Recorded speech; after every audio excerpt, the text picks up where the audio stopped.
France ने हमें Rafale का सोर्स कोड देने से मना कर दिया है। आइए जानते हैं।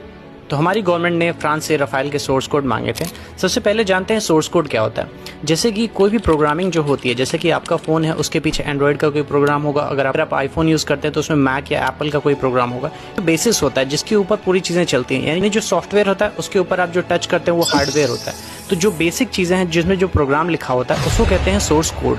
डिजिटल बैकबोन होता है और ये डिजिटल बैकबोन राफेल का हमने मांगा था फ्रांस से, और फ्रांस ने इसको मना कर दिया। उसने कुछ कंसर्न्स जताए हैं, जैसे कि इंटेलेक्चुअल प्रॉपर्टी प्रोटेक्शन यानी आईपी वो बचाना चाहता है। इसके साथ साथ फ्रांस का कहना है कि ये नेशनल सिक्योरिटी का मामला है, प्लस स्ट्रैटेजिक कमर्शियल इंटरेस्ट, यानी अगर वो सोर्स कोड इंडिया को दे देगा तो जितने भी पोटेंशियल बायर हैं इसके आगे, कंट्रीज लाइक इजिप्ट, कतार, इंडोनेशिया, ये भी आगे चल के फ्रांस का राफेल खरीदने वाले हैं। अगर फ्रांस ने सोर्स कोड इंडिया को दे दिया तो ये सारी कंट्रीज भी सेम डिमांड कर सकती हैं। फ्रांस का ये कहना है कि हमने ये कोड दशकों की मेहनत और इन्वेस्टमेंट प्लस रिसर्च करके बनाया है, जो कि फ्रेंच डिफेंस इंडस्ट्री का बैकबोन है। वो इसलिए इस चीज़ को विदहोल्ड कर रहा है। अगर सोर्स कोड लीक हो गया, जो कि सेंसिटिव इन्फॉर्मेशन है, तो इससे जो दूसरी कंट्रीज़ हैं वो इस पे रिवर्स इंजीनियरिंग कर सकती हैं।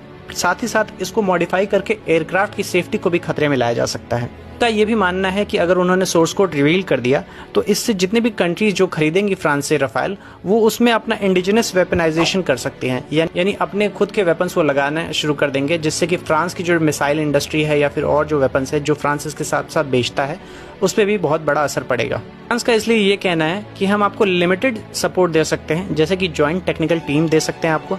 इसके साथ साथ ही रिस्ट्रिक्टेड सॉफ्टवेयर किट्स भी प्रोवाइड कर देंगे, लेकिन पूरा सोर्स कोड देना बहुत ही मुश्किल है।